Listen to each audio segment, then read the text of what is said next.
points about significant details are missing around the special purpose vehicle.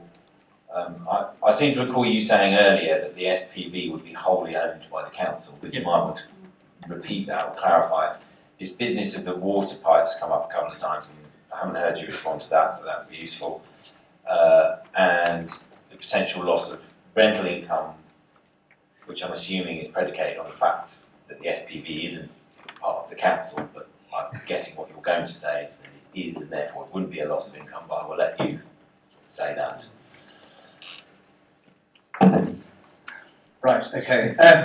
Yes. I'm not sure my summing up helps. No, I did have notes, but I know slightly, I don't know, we'll figure out if I get all of them. So, in terms of borrowing long term, one of the benefits of us actually being a local authority rather than a private company is that we can take on debt over a long period of time because it's sustainable and because it is underpinned not by tax receipts but by people's rental income. And, you know, it's not so much a case of, you know, build it and they will come, but we've got 21,000 people on the waiting list. They're already here. We just need to house people better. On the issue of, there's again a little bit of talking, partly because the language is confusing here around viability. When it comes to viability assessments that go to planning committee, usually from private developers, but where we're going to be developing ourselves, we would only need to provide one if we were providing less than policy required. So where our planning policy says 40% should be affordable, of which within planning policy 70% is then rented and 30% is intermediate. If you meet that test, you don't need to provide a viability assessment. Viability assessments are there when private developers say they can't meet council policy. So that's one thing, and I would agree. And a lot of councils are looking at it, across and including us, about how we make them, from private developers, open. And in terms of our own developments, particularly with, for example, Newtown Hall coming forward, the council is reviewing everything to make sure we can be as open as possible. And on the issue of Cressingham, I would just point to on page 251 that we actually amended the report at Cabinet. Recommendation 7 we added in, quote, to improve transparency of the proposals and especially around financial viability information where possible so that confidence improves. And you know, obviously, as I said earlier, this is a sort of gateway position where we check to see whether we can have confidence in moving forward to the next stage, which is to develop more detailed plans, which would then actually tell us exactly what everything would cost so we could assess all of those things. And just on commercial confidentiality, I mean, sort of the one thing that's been brought up with me where we might not want to make something public is if we had an idea of how much we thought the build costs were going to be, and then later on we're going to go out to ask builders to tell us how much it's going to cost to build something, we probably wouldn't want to tell the builders how much we expect to pay before we ask them to provide us with a competitive quote, because we'd be showing our hand and we wouldn't necessarily get best value for public money. But that is something to address. That is, well, I know, good value, you know, getting good value for public money is a concern of this council, if not for the council. So, I mean, that is something that I would suggest down the line, but it's a bridge to cross later on. I just, yes, to say again, the SPV would be fully owned by the council. It is a mechanism to allow us to build the homes that we need and to access the finance necessary to do it. It is a means to an end, and it is one being employed by a large number of councils now for the very same reasons that we are intending to here. The housing revenue account financing is not something that I have the necessary technical accounting experience to be able to answer. I don't know whether you can. We are. Neil, yes, sorry. Just probably on 2 points. I mean, on the HRA financing, so the cost to the HRA will be assessed as part of the regeneration. So when we set up the special purpose vehicle, it will have to compensate the HRA for any loss of income. So the HRA won't be negatively affected. The other point is that a one-off or is that in perpetuity? It's a one-off, so they will pay a land price that will in effect be the capitalised rental income from the estate. Over what period of time? How do you capitalise rental income? We will have to pay a market value for the land, and that valuation will take into account the income stream that's generated through the estate. Over what period of time? The rental stream over what period of time? Is it in perpetuity? In perpetuity with a yield applied to it. How can you capitalise something in perpetuity? Because there's an infinite amount of rental income if it's in perpetuity, isn't there?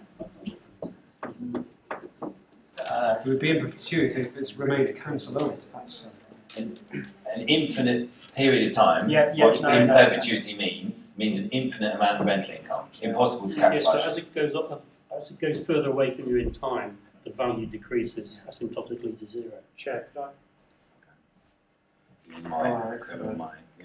Okay, sorry, it's the one thing where I definitely know I can contribute something. To sum an income stream to perpetuity, which is what's being talked about here, I've understood you correctly. You take the income stream stretching out forever, and then you put in your assumption of whatever it's growing by or flat or whatever, so your terminal growth rate, as it were, and then you would apply a discount factor to it, and that's simply to reflect the fact that, you know, £100 1,000 years from now is worth rather less than £100 today. And if anyone sort of disagrees with me, they can give me £100 now, and I'll give them £100 back in 1,000 years. And it's a pretty well-known accounting tool that you use to sum to infinity, even though it sounds very odd. Okay, I've come to the limit of my. Take your word. Go on. The other point I just wanted to touch on is the reference to the costs and setup of the SPV, and I think it's important to know about what the SPV is likely to be. This is in effect a sort of shell entity that's very unlikely it will have any staff.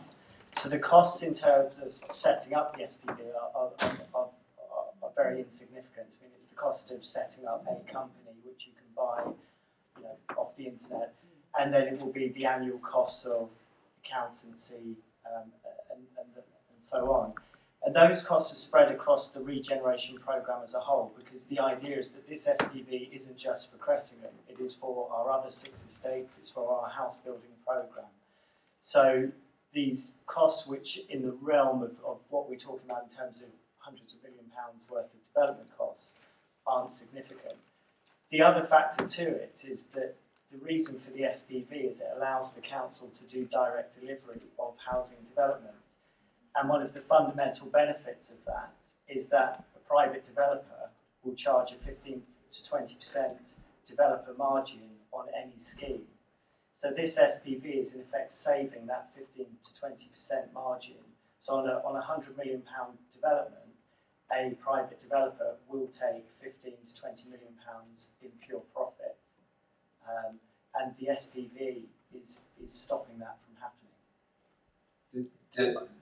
Does it also protect the social housing stock you build from right to buy? So it does at the moment, but as you have heard with some of the soundings coming out from central government, there are moves to extend the right to buy to registered providers as well. So we can't say with any certainty yet until that legislation has come in. Someone talked about the water pipe. I was going to say I've got a note here to talk about the water pipe. There's an estate on top of the water pipe at the moment. It is not, it is not a barrier for development. It has not been in the past. Architects are very used to building in central London where there aren't just water pipes but tube lines and everything else underneath. It is entirely. This is not beyond the realms of the wit of architects to be able to build. And I also just wanted to tack on to the end of Neil's point, just to remind the people, Somerleyton Road is being delivered through an SPV as well. So, Neil. It was just on the water pipe as well that the council is about to put a planning application in for Somerleyton Road, where we are building 10-storey buildings above the Victoria line. So these problems exist and they can be overcome. I'm going to go in the reverse order now, so now everyone gets to use the clever questions before Councillor Bingham gets to ask one.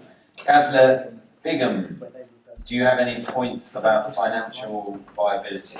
No. Not compulsory. Councillor Simpson. Thank you very much. I mean, I suppose looking at the overall viability report, I mean, the assumptions chosen are, especially on the finance cost, are so sort of out there that if they're viable under that, then I'm going to guess it's kind of going to be viable no matter what. I think the structure of the viability report, though, is perhaps not as useful or as transparent as it could be, because basically, and we kind of heard it from some of the audience members who spoke up, talking about, you know, how can it be over 50 years?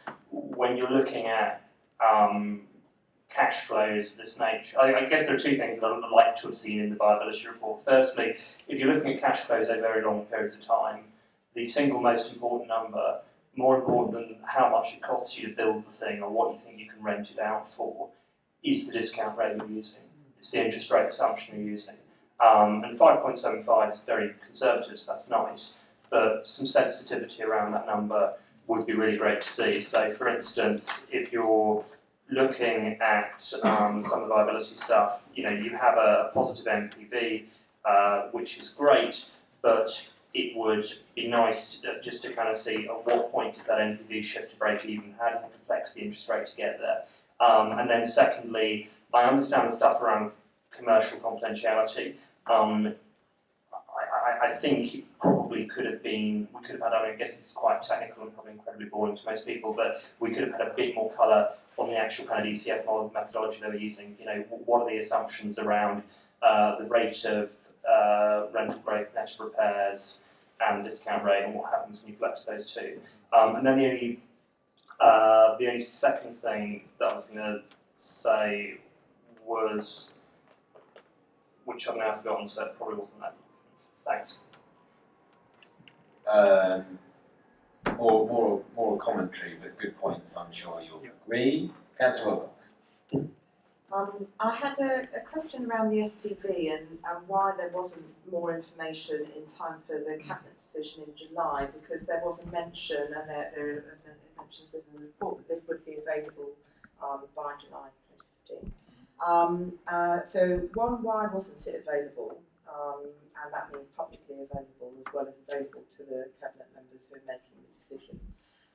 Two, in terms of the other councils who are setting up or have set up SPVs, is there much variation between them, or is there a fairly standard format for them, in which case residents and members would be able to look into this, I assume, fairly easily? And if so, that does even more ask the question, the first question.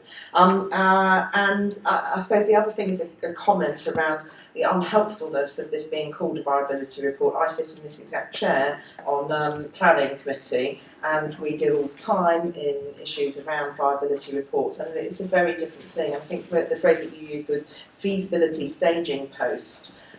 Which, yeah, I mean, I was thinking, you know, financial feasibility, something that said what it was. And a lot of the problem is that you get something in front of you as a resident, and you're saying, well, hang on, what does this actually mean? And the resident here talking about having to read 1,000 pages. And I am guessing, I might be wrong, but some of those 1,000 pages may have had to do with viability reports, which deal in the other sort of viability reports. So it may not even be that helpful. So there's something there. The last thing is, I don't know if this, two things really, really quickly.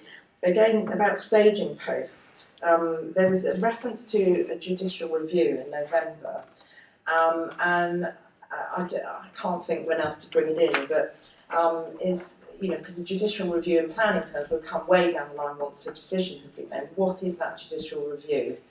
And does it relate to these early feasibility plans? And the very last thing was the viability report makes an assumption that we're going to re-provide 80% of leaseholders with an equivalent new home. And I was just wondering why it was 80%, what assumption was being made there that wasn't, it may be in there, I may have missed it, but what assumption is that?